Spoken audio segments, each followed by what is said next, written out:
우리 인간은 종으로서는 우주에 임무를 갖고 있는지 몰라도 우리 개인은 목적이 하나밖에 없어. 왜 인간이 태어났을 때 소명을 가지고 태어난다잖아. 세상에서의 쓰임새? 그런 거 말이야.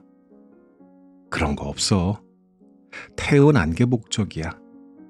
우린 목적을 다 했어. 그럼 지금 살고 있는 우리 시간은 뭐냐고? 신이 우리를 예뻐해서 보내준 보너스 게임이야. 내일 나는 행복해질 거야. 내일 더 나은 모습이 될 거야가 아니라 오늘로도 충분하다는 얘기지.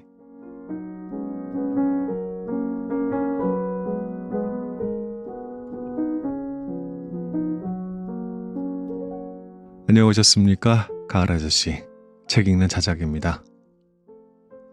두어 달 전에 들려드렸던 참 괜찮은 태도의 저자 박지연 작가가 두 번째 책을 냈습니다.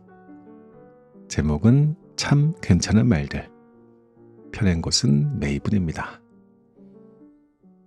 KBS 다큐멘터리 3일, TVN 유퀴즈 언더 블록의 다큐멘터리 디렉터로 18년간 카메라를 들고 길 위를 걸으며 노숙자부터 대통령까지 수많은 사람들을 만나온 저자가 그들에게 배운 것들을 담은 책 두 번째입니다.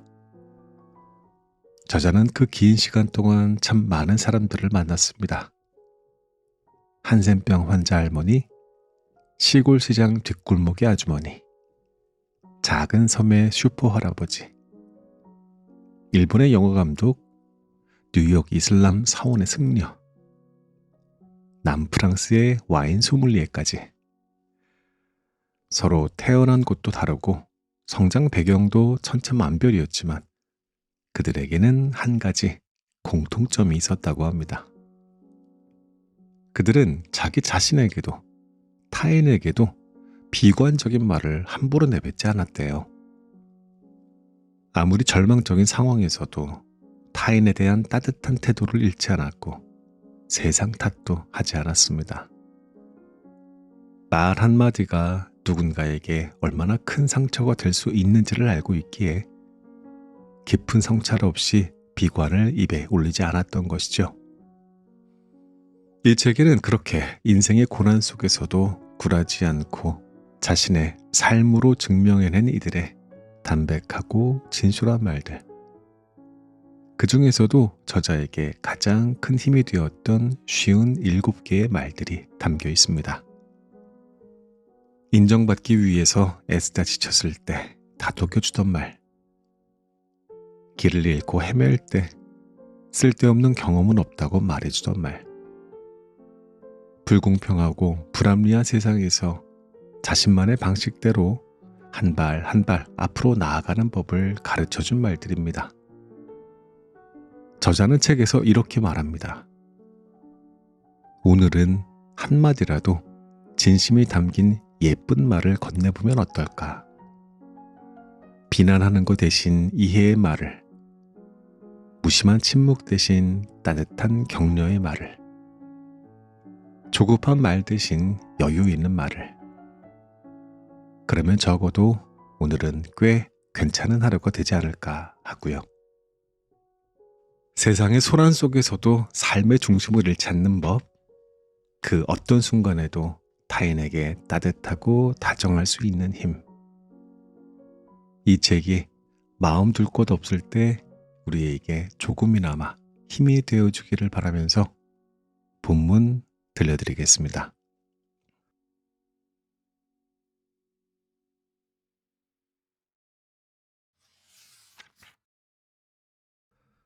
자신의 삶으로 증명해낸 인생의 말들. 프롤로그. 그때 나는 어떻게 말해야 했을까? 멀어진 관계 앞에서, 깨져버린 사랑 앞에서, 놓쳐버린 기회 앞에서. 제가 했던 말들을 떠올리며 후회한 적이 많았습니다. 제 감정만 앞세운 채 상대의 마음을 헤아리지 못했던 순간들. 꼭 전해야 할 말을 망설이다가 끝내 기회를 놓쳤던 순간들. 때로는 뜻하지 않게 누군가에게 상처를 준 적도 있습니다. 그때는 그 말이 최선이었다고, 그렇게 말할 수밖에 없었던 이유가 있었다고 스스로를 달랬지만, 그렇다고 지나간 과거가 다시 돌아오는 것은 아니었습니다. 여전히 저는 같은 실수로 사람을 잃고 기회를 놓쳤습니다. 그래서였을 겁니다.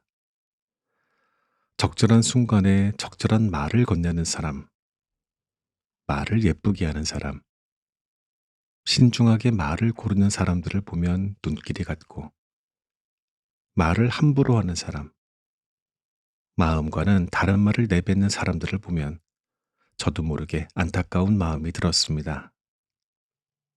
저라면 어떻게 말했을까 곰곰이 곱씹어 보기도 했습니다. 정말 다행이라고 생각했던 것은 뜻하지 않게 KBS 다큐멘터리 3일과 TVN 유퀴즈 언더블럭에서 20년 가까이 일해오면서 수많은 사람들을 만나 그들의 삶을 기록하고 정리하며 제가 했던 실수들을 돌아볼 수 있었고, 그로부터 참 많은 것을 배울 수 있었던 것입니다. 보통 우리는 불행이 닥쳐오면 타인과 세상 탓을 하게 됩니다.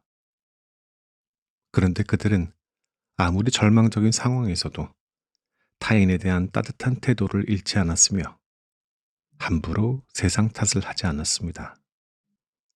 비관적인 말을 내뱉는 것은 쉽지만 그 말 뒤에 숨어 아무것도 하지 않는 것은 어른의 태도가 아니라고 생각하기 때문일 겁니다. 또한 그들은 말 한마디가 누군가에게 얼마나 큰 상처가 되고 얼마나 큰 절망을 안겨줄 수 있는지를 알고 있기에 비관을 쉽게 입에 올리지 않았습니다. 깊은 성찰 없이 비관을 내뱉는 것은 말의 책임을 져버리는 일이라 생각한 것입니다. 그렇다고 그들이 세상을 낭만적으로 본다는 뜻은 아닙니다. 그들은 고통과 부조리로 가득 찬 현실을 외면하지 않고 똑바로 바라봤습니다. 그리고 그 안에서 어떻게든 삶의 의미를 찾아내려 애썼고, 그의 가장 적합한 언어를 찾을 때까지 그들은 묵묵히 하루하루를 살아갔습니다. 또 그들은 살다 보면 감당하지 못할 고통과 시련이 아무 때고 찾아올 수 있음을 잘 알고 있기에 남들의 시선에 쉽게 휘둘리지 않았고, 남들의 기대에 맞추어 살려고 애쓰지 않았습니다. 무엇보다 그들의 삶을 지켜보며 가장 놀라웠던 사실은 그들이 자신에게도 함부로 비관적인 말을 하지 않았다는 점이었습니다. 그들은 아무리 절망적인 상황에서도 자기 자신을 비하하거나 자책하며 자기 비난의 늪에 빠지지 않았습니다. 대신 그들은 무엇이든 해보려고 움직였습니다. 그들은 누구도 자신의 삶을 책임져 주지 않는다는 사실을 잘 알고 있었고, 그래서 더욱더 자신의 인생을 망칠 일은 하지 않았습니다. 그들은 저에게 자기 비난이 얼마나 어리석은 행동인지를 가르쳐 주었을 뿐만 아니라 그 늪에 빠지지 않으려면 스스로에게 하는 부정적인 말부터 멈추어야 한다는 사실을 알려주었습니다. 생각해 보면 우리가 사랑하는 사람에게 너는 제대로 하는 게 뭐가 있니? 전부 네 탓이야. 그냥 아무것도 하지 마 라는 말을 하지는 않습니다. 그런데 왜 우리 자신에게는 그러한 말을 아무렇지 않게 하는 것일까요? 한 번 내뱉은 말은 돌이킬 수 없다는 것을 알면서도 우리는 쏟아져 나오는 감정을 어쩌지 못해, 혹은 비판을 견디지 못해 기어이 후회할 말을 내뱉곤 합니다. 저도 별반 다르지 않습니다. 하지만 그럴 때마다 저는 그동안 만나온 현명한 어른들을 떠올려 봅니다. 그들이 자신에게도 타인에게도 비관적인 말을 함부로 내뱉지 않는 이유들을 떠올리며 마음을 다잡는 것입니다. 우리는 살면서 각자 많은 사람들을 만나게 되고 그들에게 많은 이야기를 듣습니다. 하지만 그 말들을 우리가 모두 귀 기울여 듣는 것은 아닙니다. 거창하고 그럴듯한 말이지만 그냥 빈 껍데기처럼 스쳐가는 말도 있고, 좋은 말이지만 동의할 수 없는 말도 있고, 처한 상황과 처지가 달라 받아들이지 못하는 말도 있습니다. 그런데 제가 길 위에서 만난 수많은 사람들의 말에 귀를 기울이고 그들의 말을 그냥 흘려버릴 수 없었던 것은, 그것이 그 어떤 인생의 고난에도 굴하지 않고 결국 자신의 삶으로 증명해낸 증명의 말들이었기 때문입니다. 어떻게 그들은 그 상황에서 그렇게 말할 수 있었을까? 예전에 70이 넘어 한글 학교에 다니는 한 할머니를 만난 적이 있었습니다. 평생 자신의 이름도 쓸 줄 모르는 채로 죽을 수도 있다는 게 한이었던 할머니는 그저 배우는 게 너무 좋다고 말했습니다. 그러다 저에게 꿈을 꾸고 부지런히 살면 좋은 일이 생길 거예요 라고 말했는데, 솔직히 다른 사람이 저에게 그런 말을 했다면 네, 좋은 말이네요 라고 그냥 흘려버렸을지 모릅니다. 그런데 할머니의 하루를 따라가 보고는 입을 다물 수밖에 없었습니다. 매일 새벽 6시 반이면 집을 나서서 지하철을 갈아타고 지하철에서 내린 후에도 한참을 걸어가야 하는 등굣길. 주위 사람들은 언제든 힘들면 그만둬도 된다고 했지만 정작 할머니는 새로운 걸 배우고 익히는 게 너무 좋아서 힘든 줄도 몰랐습니다. 그래서 양원 주부학교에서 4년, 일성 여자중고등학교에서 2년, 총 6년의 학창시절 동안 할머니는 결석은 물론이고 지각 한 번 한 적이 없었습니다. 눈은 침침하고 허리가 아파 앉아있는 것도 힘들었지만 매일 두세 시간의 복습도 빼놓지 않았습니다. 결국 6년 뒤 할머니는 82세의 나이에 2024학년도 수능시험 최고령 응시자가 되었습니다. 그래서였습니다. 할머니가 자신의 삶을 걸고 기어코 증명해낸 그 말이 제 마음을 울렸고, 그 뒤로도 가끔 그 말이 떠올랐습니다. 한 뇌과학자가 해준 말도 마음에 많이 남았습니다. 동기부여가 내부에서 와야 해요. 내가 할 수 있겠다는 내부의 동기가 분명했기 때문에 버틸 수 있었어요. 주변에서 하라니까 했으면 비난받았을 때 바로 그만두고 싶었을 텐데, 내가 스스로 결정한 것이기 때문에 이겨낼 수 있었습니다. 교수 임용을 뒤로 하고 매달린 실험이 정확하게 119번 실패했고 120번째 시도에 성공을 거두었는데, 그 비결이 무엇이냐고 물었을 때 그녀는 담담히 그렇게 말했습니다. 그나마 응원해 주던 소수의 사람들마저 실패가 100번이 넘어가자 모두 뜯어 말렸지만 그래서 해나갈 수 있었다고. 한 의사는 제게 환자도 자신의 병에 대해 모든 것을 알 권리가 있다고 생각합니다 라고 말했습니다. 왜냐하면 그의 아버지가 백혈병에 걸렸을 때 그는 아버지에게 계속 좋아지고 있다고 거짓말을 했는데, 결국 아버지는 5개월의 투병 생활 끝에 세상을 떠나고 말았기 때문입니다. 그는 아버지가 적어도 자신의 상태를 정확히 알았다면 사랑하는 사람들에게 작별 인사를 건네고 삶을 돌아볼 기회를 가질 수 있었을 텐데, 자신 때문에 그런 기회를 놓친 것 같아 후회가 된다고 말했습니다. 그래서 그는 환자와 가족들이 자신처럼 후회하는 생활을 하지 않기를 바라며 최악의 상황일지라도 지금 상태를 있는 그대로 설명한다고 했습니다. 그의 말을 들으며 저는 너무 안타까웠습니다. 그의 후회가 남의 일 같지 않았고, 저라면 그 상황에서 어떻게 했을까 돌아보게 되었습니다. 이처럼 제가 길 위에서 만난 수많은 사람들은 그렇게 살지 않았다면 결코 할 수 없는, 그렇게 살아야만 할 수 있는 귀한 삶의 말들을 저에게 들려주었습니다. 그래서 저는 그들이 하는 말들을 차마 무신경하게 듣고 넘겨버릴 수가 없었습니다. 무엇보다 그들이 삶으로 증명해낸 그 말들은 인생의 고비마다 저에게 정말 많은 힘이 되어 주었습니다. 세상 그 누구보다 자기 자신에게 먼저 친절해야 한다. 우리가 누구인지를 결정하는 건 우리의 능력이 아니라 우리의 선택이다. 많이 무서울 때에는 그게 뭔지 꼭 확인해 봐야 한다. 삶의 고통을 무기력감 없이 받아들일 수 있을 때 비로소 어른이 된다. 좋은 사람을 만나고 싶으면 먼저 좋은 사람이 되어야 한다. 누구도 함부로 대하지 마라.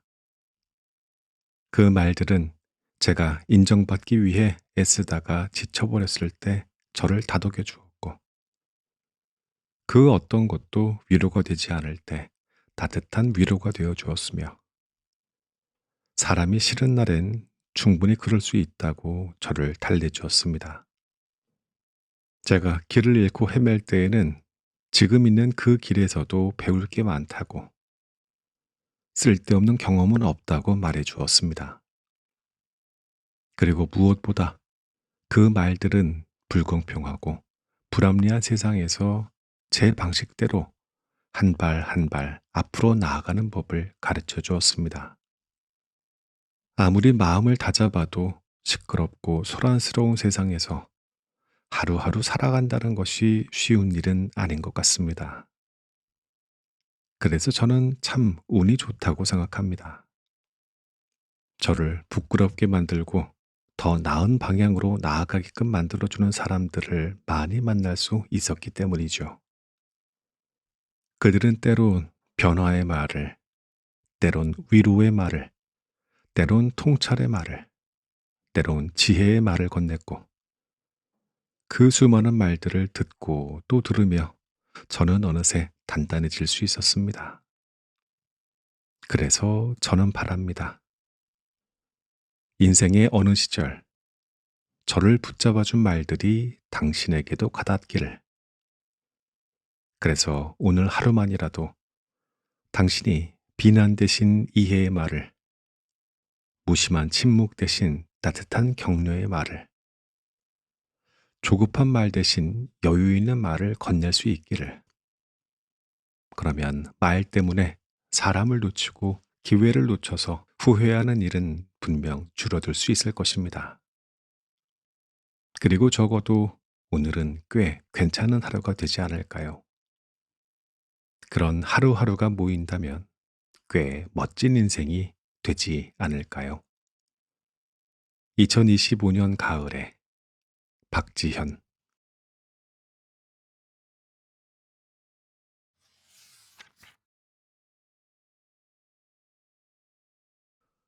남에게 피해 주지 말자는 생각이 틀린 건 아니지만, 임상춘 작가의 드라마 동백꽃 필 무렵에서 잊히지 않은 장면 하나가 있다. 극중 주인공인 동백이가 연쇄살인마 몽타주 작성을 위해 경찰서에 가야 하는 날이었다. 하필 아들인 필구가 야구부 전주훈련을 마치고 돌아오는 날과 딱 겹치고 말았다. 아들을 마중 나갈 수 없었던 동백이는 고민 끝에 이웃인 준기 엄마를 찾아간다. 하지만 부탁하는 말을 꺼내는 것이 쉽지 않았다. 괜히 패가 될 것 같아서. 동백이는 한참을 뜸들이다가 준기 엄마의 눈을 제대로 보지 못한 채 기어 들어가는 목소리로 말한다.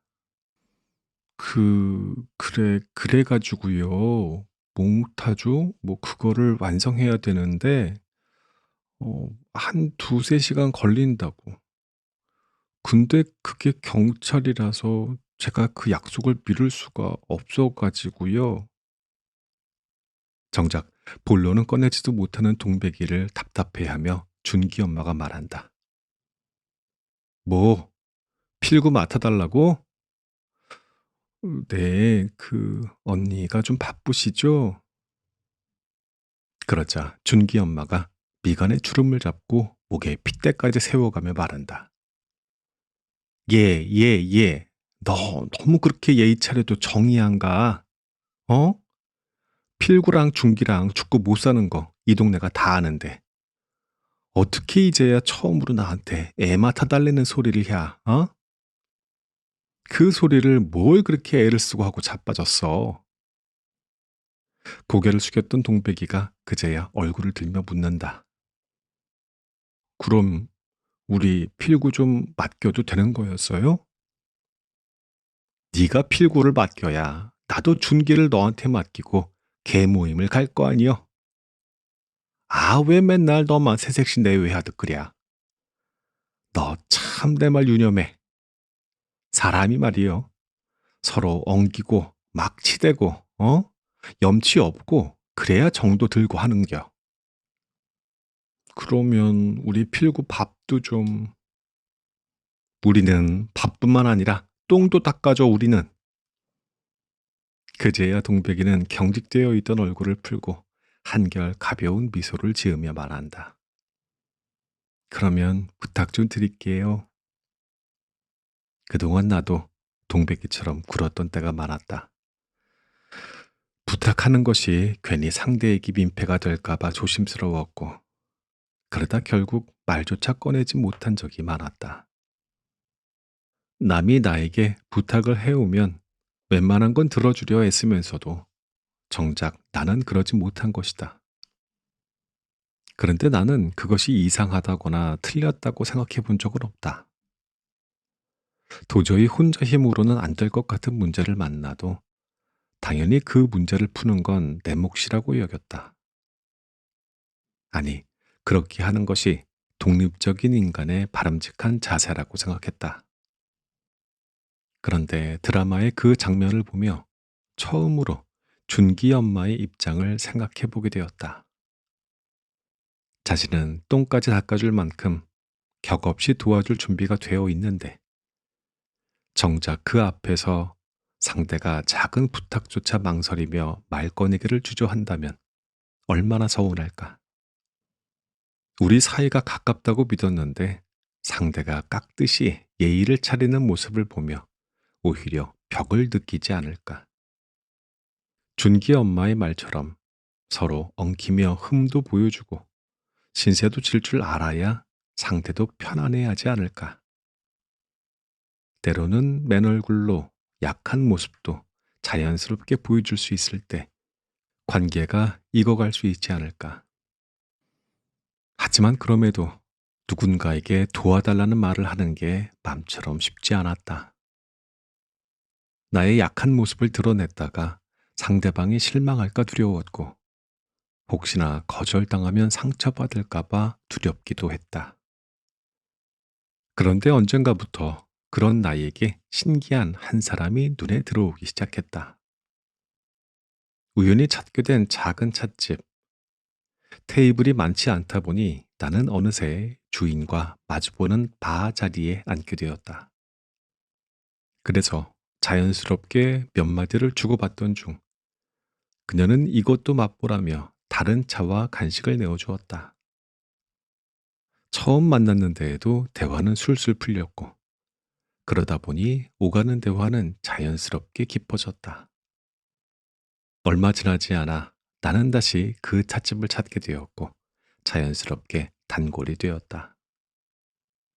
그런데 그곳에는 나 외에도 편하게 찾아오는 손님들이 정말 많았다.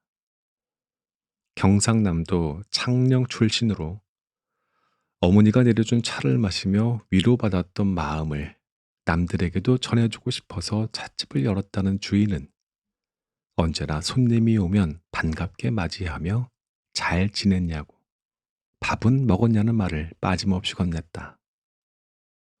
서울에서 나고 자란 나에게 찻집 주인이 식사하셨어요 라고 인사를 건네는 풍경은 조금은 낯설었지만 정감이 느껴져서 좋았다. 그러던 어느 날 그녀가 초콜릿 하나를 자랑하듯 보여주었다. BTS 멤버 얼굴이 패키지에 인쇄된 초콜릿이었다.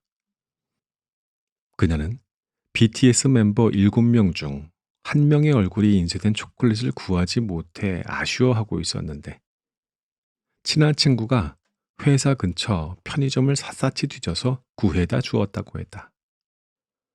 그녀가 BTS의 열렬한 팬임을 알고 있었지만 초콜릿 하나로 세상을 다 얻은 것 같은 그녀를 보니 웃음이 났다. 그리고 그녀를 위해 여러 편의점을 돌아다니는 수고를 마다하지 않은 친구가 있다는 것도 부럽기도 했다.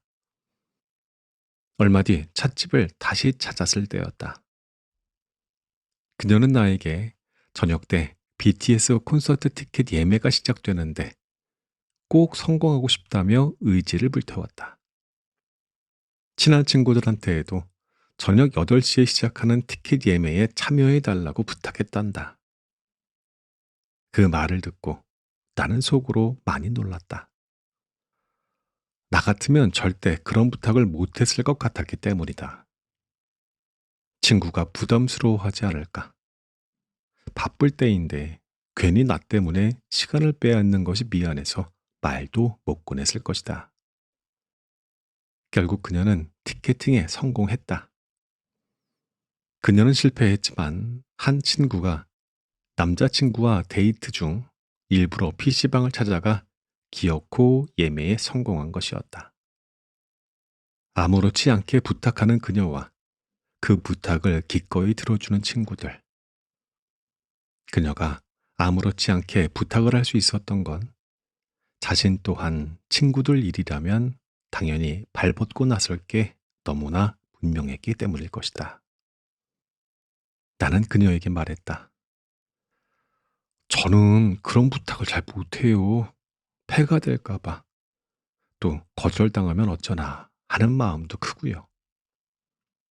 그때 그녀가 무슨 소리냐는 얼굴로 웃으며 말했다. 감독님, 주위에 감독님 좋아하는 사람들이 얼마나 많은데요. 말만 하면 들어줄 사람들이 많은데 감독님이 못하시는 거예요. 저도 있잖아요. 그러면서 얼마든 부탁하라는 듯이 엄지손가락으로 자신을 가리키는 그녀가 얼마나 든든했는지 모른다. 남에게 피해주지 말자는 생각이 틀린 건 아니지만 그것이 오히려 상대에게 벽을 세우는 일처럼 느끼게 만들지는 말아야겠다고 생각했다. 힘든 일이 있으면 도와달라고 말하고 신세 질 줄도 알고 그렇게 서로 엉키고 흠도 보여주면서 자연스럽게 익어가는 관계를 만들고 싶다고.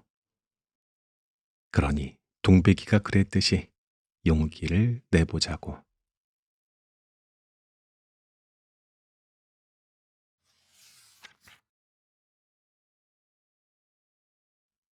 내가 나의 심장을 믿어보기로 한 까닭. 2022년 10월 26일 경북 봉화군의 아연광산이 무너지면서 광부 2명이 지하갱도에 고립되는 사고가 발생했다. 언론은 다음 날, 다다음 날 계속 그에 대해 보도하며 그들의 무사 생활을 기원했지만 사고가 발생한 지 6에서 7일이 넘어가자 그들의 생사 여부조차 확인이 안 되고 있다는 우려의 기사들이 쏟아지기 시작했다. 그런데 사고가 난 지 221시간, 약 10일 만에 그들이 기적적으로 살아서 돌아왔다. 어떻게 그들은 지하 갱도에서 10일 동안이나 버틸 수 있었을까? 27년 경력의 베테랑 광부인 박정아 씨는 고립되던 순간을 정확하게 기억하고 있었다. 오후 출근조라서 4시에 입경했는데 5시 38분에 광산이 무너지기 시작했다.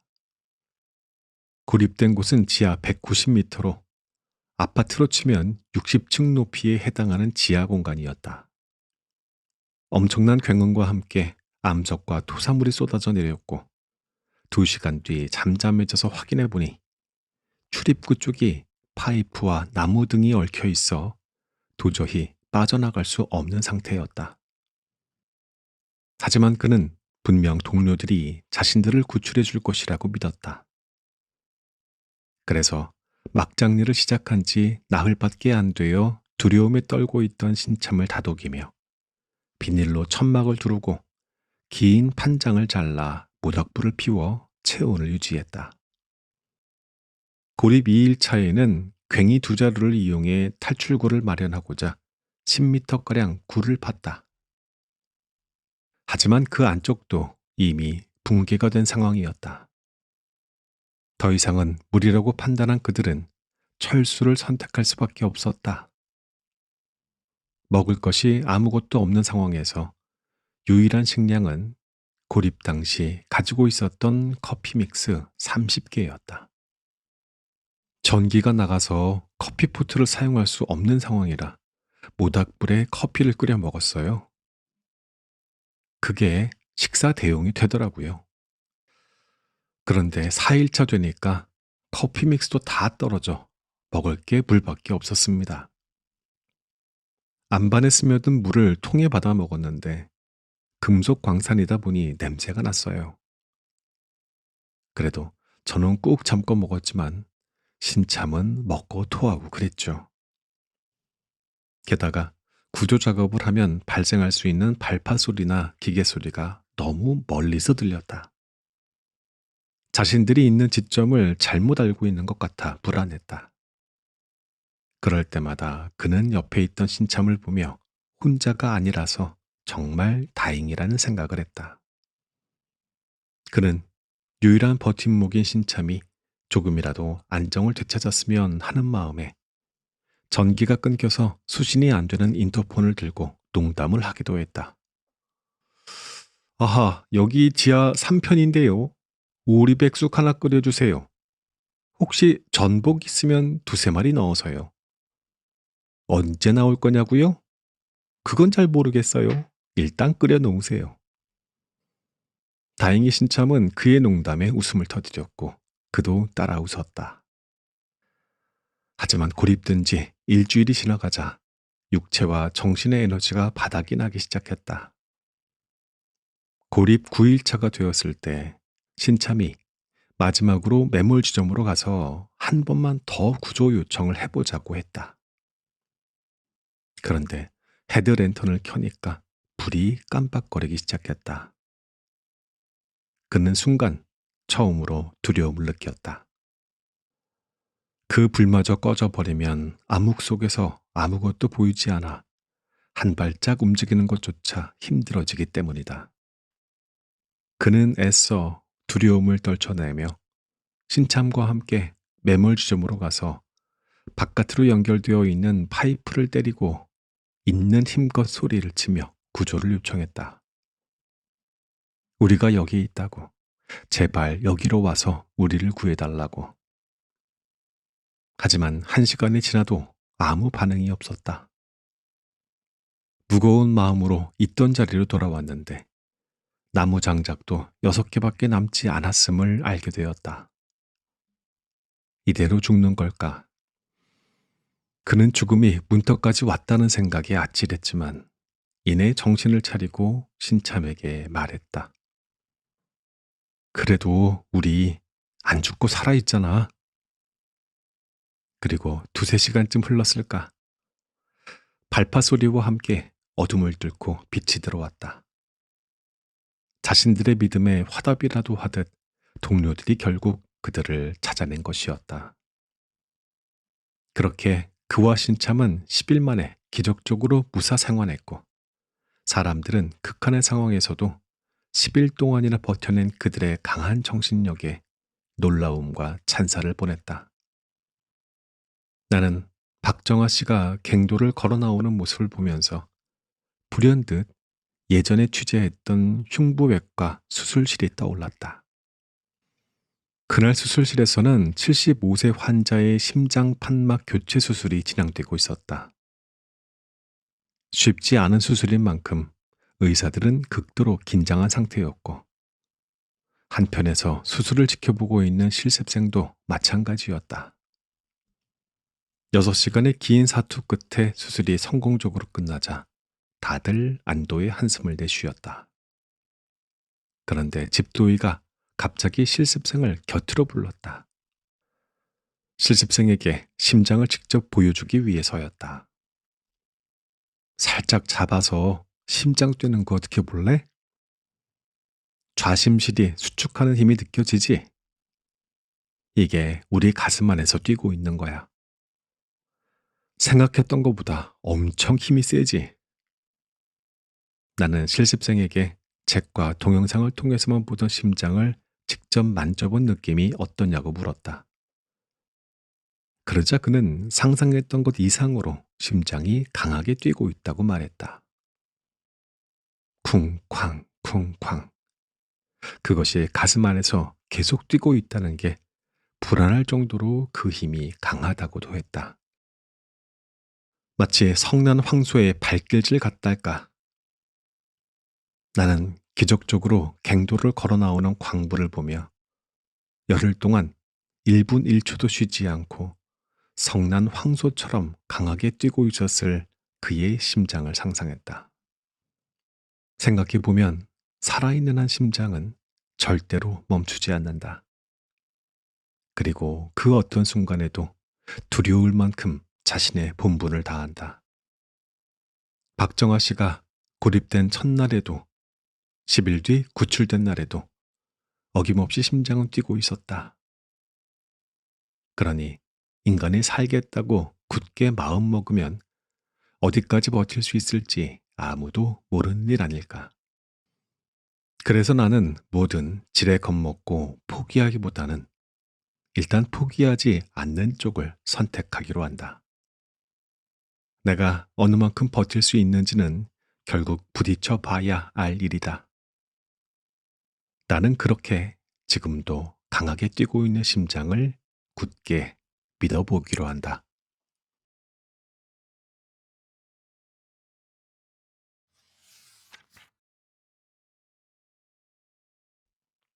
칼 세이건이 나에게 가르쳐준 삶의 진실. 지난 5월 나는 아주 반가운 소식을 들었다.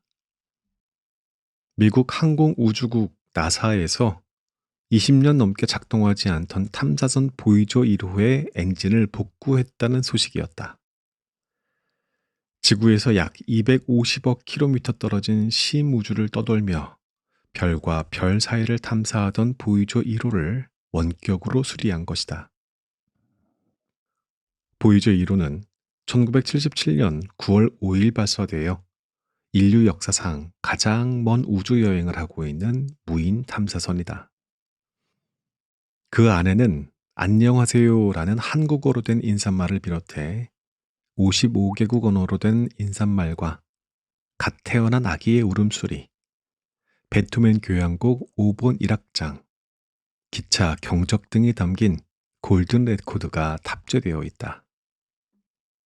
그처럼 우주 어딘가에 있을지도 모르는 지적 생명체에게 보내는 메시지를 탐사선에 담고자 강력하게 주장한 사람은 세계적인 천문학자이자 코스모스의 저자로 유명한 칼 세이건이다. 그는 이 넓은 우주에 우리가 유일한 생명체라면 얼마나 큰 공간의 낭비인가라는 말을 통해 우주 어딘가에 우리 외에 생명체가 존재할 가능성을 사람들에게 환기시켰다.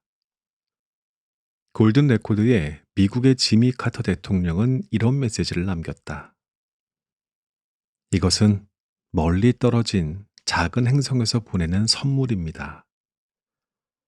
여기에는 우리의 소리와 과학과 우리의 모습, 감정과 음악 등이 들어 있습니다. 우리는 당신과 함께 살아가고자 합니다. 골든 레코드를 탑재하고 떠난 보이저 1호는 최초로 토성의 고리를 고해상도로 촬영했고 목성의 위성 2호에서 화산 활동의 존재를 확인했다. 과학자들은 탐사선이 보내오는 행성의 사진들을 확인하며 벅차오르는 감정을 감출 수가 없었다. 하지만 머지않아 임무를 마친 보이저 1호는 태양계를 벗어나 먼 바깥 우주로 날아갈 것이었다. 그렇다면 마지막으로 어떤 사진을 찍게 할까? 과학자들은 고민에 빠졌다. 그때 칼 세이건이 획기적인 제안을 내놓았다. 보이저의 카메라를 태양계 안쪽으로 돌려 지구의 모습을 담아보자는 것이었다. 그렇게 하면 지구라는 행성이 광활한 우주 속에서 얼마나 미미한 존재인가를 사람들에게 똑똑히 알릴 수 있을 것이라는 생각이었다. 하지만 나사는 과학적으로 별 가치가 없는 사진을 찍기 위해 태양빛이 강한 방향으로 카메라를 돌리는 건 너무 위험하다며 그의 제안을 받아들이지 않았다. 하지만 그는 굽히지 않고 계속해서 나사를 설득했다. 1990년 2월, 나사는 결국 그의 제안을 받아들여 보이저의 카메라를 돌려 지구 사진을 찍도록 지시했다. 얼마 후 칼 세이건은 보이저 1호가 보낸 사진을 받았고 64억 킬로미터 밖에서 찍힌 지구는 먼지보다도 작은, 화면에서 보면 1픽셀도 채 되지 않는 작은 점에 지나지 않았다. 그는 그 점에 창백한 푸른 점, 페일 블루닷이라는 이름을 붙이고 이렇게 말했다. 바로 여기입니다. 여기가 우리의 보금자리이고 여기가 바로 우리입니다. 이 점 위에서 우리가 사랑하고 우리가 알고 우리가 들어봤으며 지금까지 존재한 모든 이가 자신들의 삶을 살다 갔습니다. 우리의 기쁨과 슬픔, 우리가 확신하는 수천 개의 종교와 이념과 경제체제, 모든 사냥꾼과 약탈자, 모든 영웅과 겁쟁이, 문명의 창조자와 파괴자, 모든 왕과 농부, 모든 사랑에 빠진 연인, 모든 아버지와 어머니, 희망에 찬 아이, 발명가와 탐험가, 모든 스승과 부패한 정치인, 모든 슈퍼스타, 모든 최고의 지도자, 역사 속의 모든 성인과 죄인이 태양빛 속에 떠다니는 저 작은 먼지 위에서 살다 갔습니다. 지구는 우주라는 거대한 극장의 아주 작은 무대에 지나지 않습니다. 그 모든 장군과 황제들이 아주 잠시 동안 저 점의 작은 부분을 지배하기 위해 흘렸던 수많은 피의 강들을 생각해 보십시오. 이 작은 점의 한쪽 끝에서 살던 사람들이 거의 구분할 수 없는 다른 한쪽 끝에 살던 사람들에게 저질렀던 잔혹함을 생각해 보세요.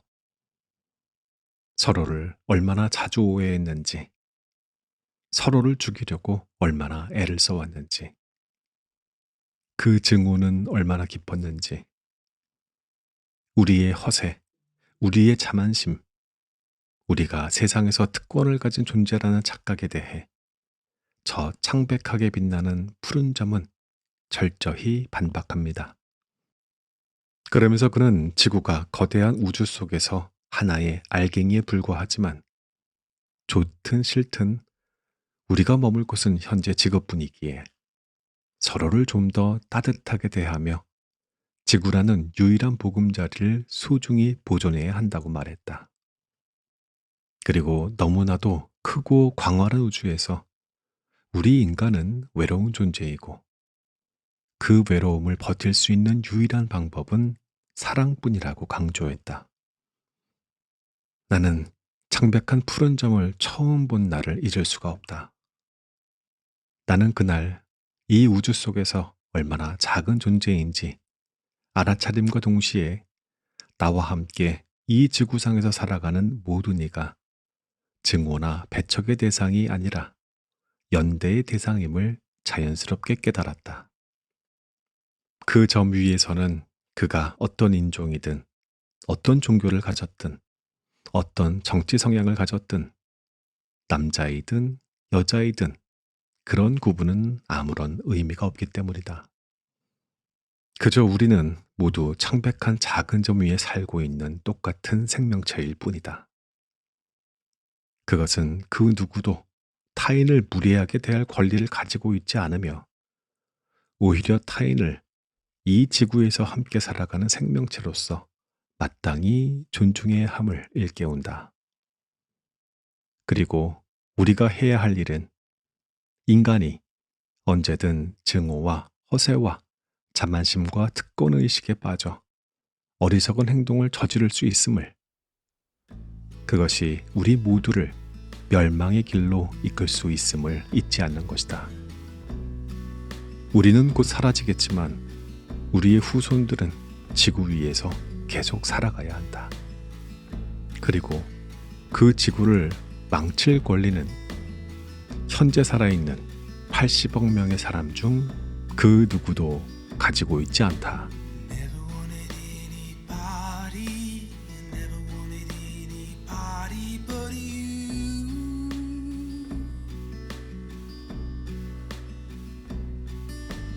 Never wanted anybody, I never wanted anybody but you.